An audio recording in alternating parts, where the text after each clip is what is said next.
নিজেরা নিজেদের মনকে জিজ্ঞাসা করুন, জীবনে কত ভুল, ইচ্ছাকৃত কত অপরাধ করে চলেছি আমরা, তাই না? কিন্তু আমরা ভাবছি মানুষ দেখতে পাচ্ছে না। মানুষ দেখতে না পেলে কি হবে? ভগবান নিজে কর্ম করেছে, ভুল কর্ম করাতে ভগবান নিজেই সাজা। ভুল তিনি করেননি, এটা তার কর্ম, এটা দিয়ে তিনি শিক্ষা দিয়েছিলেন। যেদিন বালিকে হত্যা করেছিলেন বাবা পার্বতী,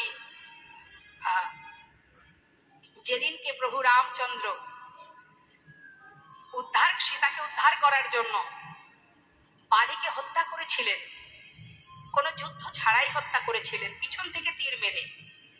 মায়ের একটু মন দেবে, তা পিছন দিক থেকে তীর মেরে হত্যা করার ফলে তার সন্তান অঙ্গদ, সে ছিলেন প্রভু ভক্ত। তা মা সীতাকে উদ্ধার করার জন্য অঙ্গদ অনেকভাবেই প্রভুকে সাহায্য করেছিলেন। সেই সাহায্যে প্রভু সন্তুষ্ট হয়ে অঙ্গদকে বলেছিল, অঙ্গদ, আমি তোমার সেবায় সন্তুষ্ট, তুমি আমাকে বিভিন্ন ভাবে উপকার করেছো, তো বলো আজ তুমি যা চাইবে আমি তোমাকে তাই দেব, বর চেয়ে নাও। তখন অঙ্গদ বলেছিলেন, প্রভু যদি তুমি আমাকে বরই দিতে চাও এই বর দাও, আমার পিতাকে বিনা যুদ্ধে যে হত্যা করেছে পিছন থেকে তীর ভেদ করে, আমিও যেন তাকে এইভাবে তীর ভেদ করে, অজান্তে তীর ভেদ করে তাকে প্রাণে মারতে পারি। সে কিন্তু জানতো না যে প্রভু করেছেন এমন কর্মটা। ভগবান বললেন, তথাস্থ ভক্ত, তোমার মনোবাঞ্ছা পূর্ণ হবে। তাই মা, ভগবান যত যত লীলা করেছেন সবই কিন্তু ধর্মকে রক্ষা করার জন্য, এবং নিজে আচরণ করে জীবকে শিক্ষা দিয়ে গেছেন, হে জীব, আমি যেমন কর্ম করেছি তেমন ফল আমি পেয়েছি, তোমরা যেমন কর্ম করবে তেমন ফল পাবে। আপনি আচরি ধর্ম জীবকে শেখায়। শুধু তাই নয়, কুরুক্ষেত্রে যুদ্ধের পর মাতা গান্ধারী যখন কৃষ্ণকে অভিশাপ করেছিলেন, সেই রাজসভায় সবাই মিলে মাতা গান্ধারীকে বলেছিলেন যে, গান্ধারী তুমি এমন অভিশাপ করো না। বলেছিল, তুমি যেমন আমার কুরুবংশ ধ্বংস করেছো তেমন তোমার যদুবংশ ধ্বংস হবে। তোমার কারণে এত বড় যুদ্ধ হয়েছে, আমার সৎ সন্তান হারিয়েছি আমি, একটা বংশে প্রদীপ দেওয়ার কোনো দ্বীপ নেই।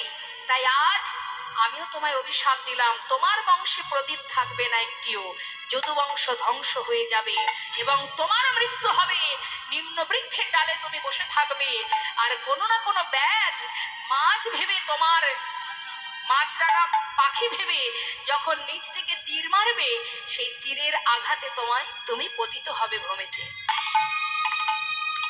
সমস্ত রাজসভায় যারা ছিলেন পঞ্চ পাণ্ডব, ধৃতরাষ্ট্র, মাতা কুন্তী, সবাই বলেছিলেন, মাতা গান্ধারী সন্তান শোকে প্রভুর চরণে করজোড়ে বললেন, মাধব আমি ভুল করেছি,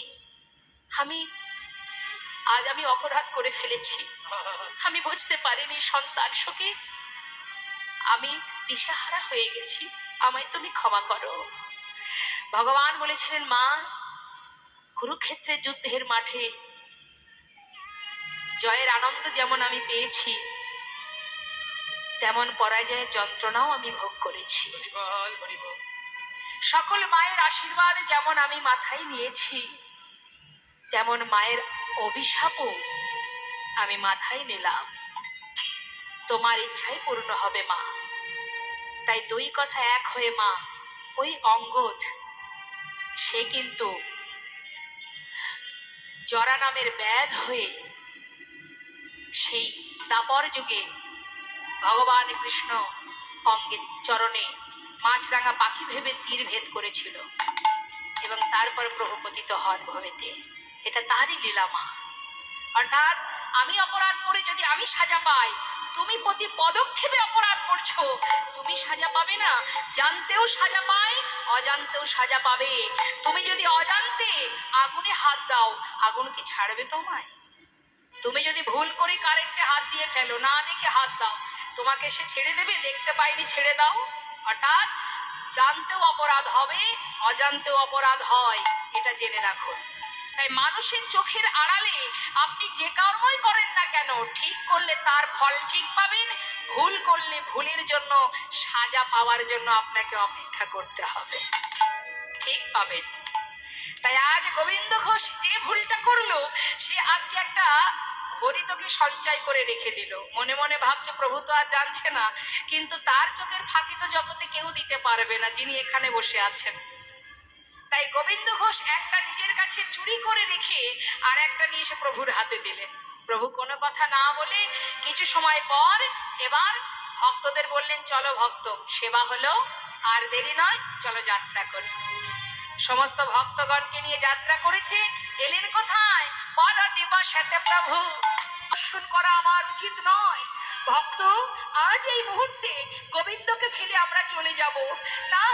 না দয়াময়, আমি তোমায় ছেড়ে থাকতে পারবো না। ছুটে গিয়ে চরণটা জড়িয়ে ধরেছে, গৌর হরি। না দয়াময়, তুমি চলে যেও না দয়াময়, তুমি পথে পাবন। সমস্ত অগ্রদীপবাসী তারা সেবা শিখবে। বেশ প্রভু, প্রভু আমার চলে গেলেন, আর গোবিন্দ ঘোষ প্রতিনিয়ত ভিক্ষা করে আর প্রভুর সেবা দেয়। প্রতিনিয়ত দ্বারে দ্বারে ভিক্ষা করে আর প্রভুর সেবা দেয়। হরি বল। এইভাবে সেবা দিতে থাকছে মা।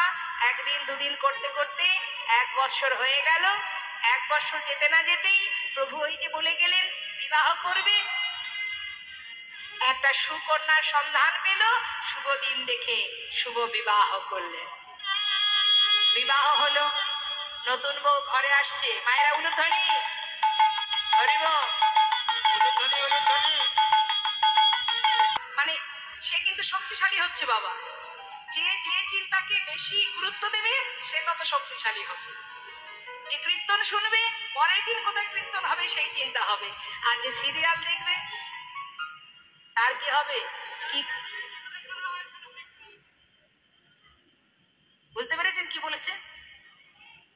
মানে কি করে 4টে বিয়ে করতে হয় সে পথ আপনারা খুঁজে পাবেন। তাহলে যে চিন্তাকে আপনি বেশি গুরুত্ব দেবেন সে শক্তিশালী হবে। তাহলে আমাদের চিন্তাটাও কিন্তু সঠিক করতে হবে। সঠিক চিন্তা করলে আমরাও সঠিক পথে এগিয়ে যাব। হ্যাঁ, সংসার জীবনে চিন্তাটাকে আমাদের ঠিক রাখতে হবে।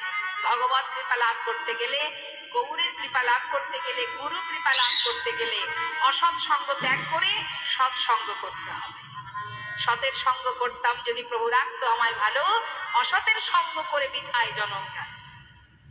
তাই চলতে ফিরতে বাজারে যাও, হাটে যাও, কখনো অসৎ সঙ্গ করো না, সর্বদাই সাধু সঙ্গ করতে হবে। দেখে হাত তুলে সবাই মিলে একসঙ্গে